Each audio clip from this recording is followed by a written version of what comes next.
Micky, welcome back to Craven Cottage. Is it nice to be here again?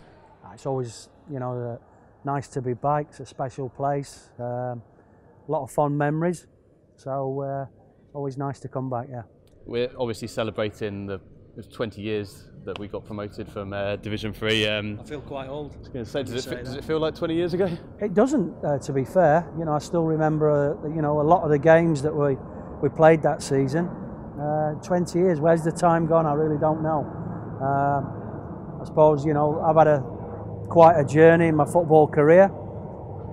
Not managing now, so it's always nice to come back. The season you took over midway through 95-96. At one point we were 91st in the entire football league. Obviously you kept us up that year, and then everyone knows what happened the year after. What did you change? What differences did you make?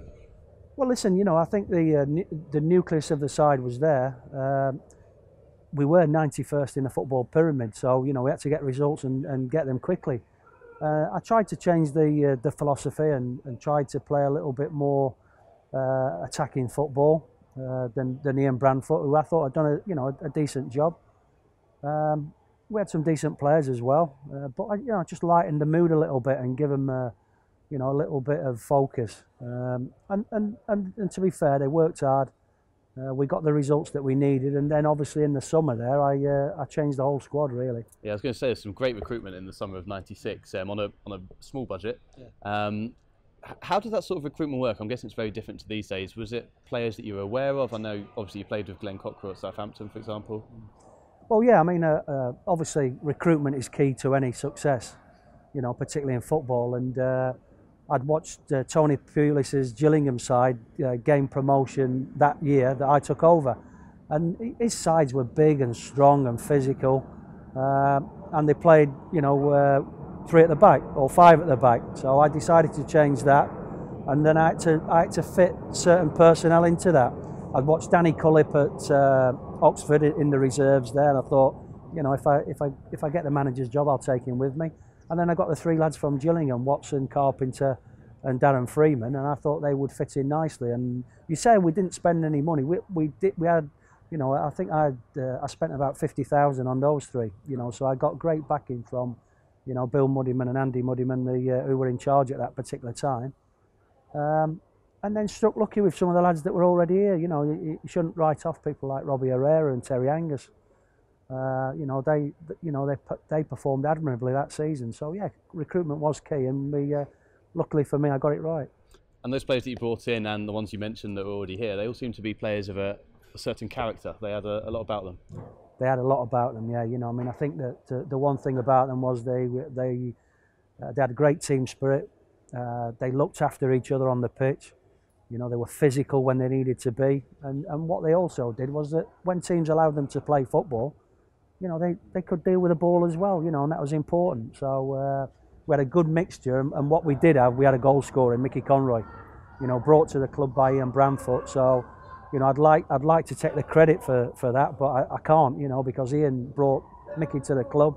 I got him a little bit fitter and a little bit more confident, and we played to his strengths. And luckily for us, he had a golden season. And there was such camaraderie in that group. Are you looking forward to catching up with everyone today? Yeah, it'd be great. I've got to be honest, I haven't seen a lot of them. I still keep in touch with the majority of them because some of them went on from Fulham onto other clubs that I was at, particularly at Brighton, and had some success there as well. So yeah, it's a great little group. It's always nice to see them. Always get a decent welcome from them, which says something. So if I get that from players that have worked with me before, then that says a lot about them and the success that we had at Fulham. I remember when you've come back to Craven Cottage with teams that you went on to manage, you always got a great reception from the home fans. It must be nice that you're held in such high esteem. Yeah, and I've never spoilt the legacy by coming back in any sort of capacity. So that's great as well. You're right. I came back with Brentford not long after I'd left Fulham, and I got a fantastic reception that night, even though I was Brentford manager. So that says a lot. And it does mean an awful lot that people still remember me, and they remember the promotion winning team, because they deserve a special place in the Fulham history. And going back to the start of that season, we won 6 out of the first 7. At that point, do you think All right, we could be onto something here, or do you not get carried away? Well, no, we didn't get carried away, and I think I had a slight problem with Simon Morgan, you know, the captain, because I think he'd been tapped up by another club and he was a little bit unsettled. So to get him tied down, I remember we lost at Hartlepool very early, and I sat him down on the back of the bus and said, "Listen, I need you. You know, you're key to, you know, pulling everybody together." And luckily for me, he got on board, and he was a fantastic captain. Yeah, he went on to be so important that season, didn't he? He did, and you know, he played his part after that as well. But you know, what a terrific guy and a great captain. And fans who were lucky enough to be around for that season, everyone holds it in such high regard. There's some great memories. Away trips to places like Cambridge, Mansfield, and Carlisle. Just fans love that. Well, listen, Carlisle was special because you know we looked as though we'd done enough to get promoted. Hadn't quite clinched it at Mansfield, and I remember sitting on the coach going to Mansfield. They seemed as though, you know, everywhere you were coming into the ground, in all the pubs, there was Fulham fans everywhere, you know, and special memories. And then when you see 3,500, 4,000 fans at Cambridge on the last day, fantastic, you know, and I was just gutted really that we didn't win the league. And obviously everybody knows the story that Jimmy Hill changed the rules and regulations that season, which That's the definition of Fulhamish. I know exactly. You know, you can't odds it really. Goals scored rather than goal difference, and we had the best goal difference. Does that rankle with you? It does, because we should have won the league. Any other season we would have won the league. Yeah. You know, but listen, we'd done the job. We got promoted, and it meant an awful lot to a lot of people. I understand there were some fun coach journeys home from the likes of Carlisle and Mansfield. Well, yeah, I used to like Nat King Cole, and I used to say to them, listen, if we lose at places like this, I'm going to play it the whole way on the bus. So you better liven up and get the result. And luckily for me, they did. Carlisle away, I can't remember a lot about the journey other than we had to stop at Birmingham to get some more booze on the bus. So. Yeah, you know, great memories. Just looking at some quotes from that season this week, there's one from you after Carlisle where you sort of had a toss-up in your head about whether you're going to start Rodney Macquarie or not. Best decision, isn't it? Fantastic. You know, I mean, listen, you know, I still see Rodney. I go over to Northern Ireland quite often and see him, and you know, he can't quite believe that he's still held in the esteem that he is by Fulham fans. You know, and they still sing a song about him. But on that particular morning, it was you know, a bit like today. It was a little dark and grey, and it was rainy.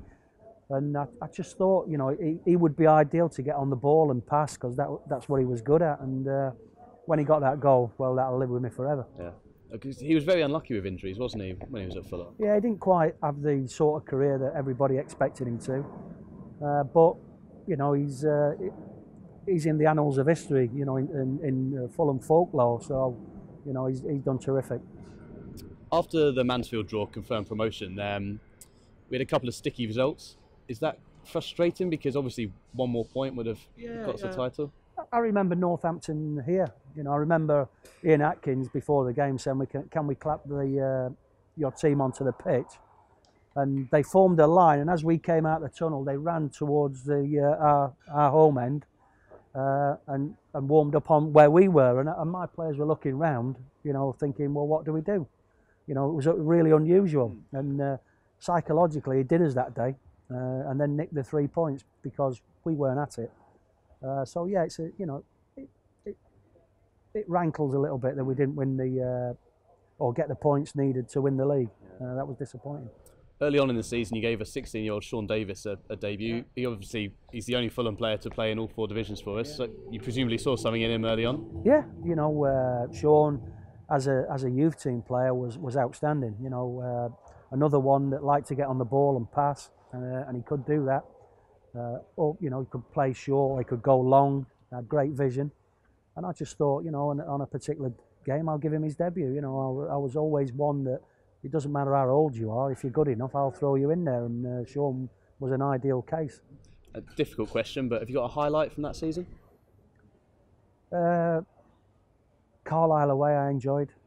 It's not often, you know, you go to places and it was fearsome, you know. I think I remember Warren Aspinall, who I later took to Fulham, to Brighton as a player. You know, he was winding all our boys up, and you know, we were ready that day. You know, they were like cold springs. You know, they couldn't wait to get out there. So I particularly enjoyed Carlisle away, and the relief at Mansfield when it was, you know, confirmed that we've been promoted. Well, you know, these sorts of occasions, you know, you don't get them that often when you're a football manager. I saw you say, think doubt and fail, think victory and succeed at the end of the season. Does that just epitomise what that year was all about for Fulham? Yeah, and I think I had another phrase as well, keep the faith.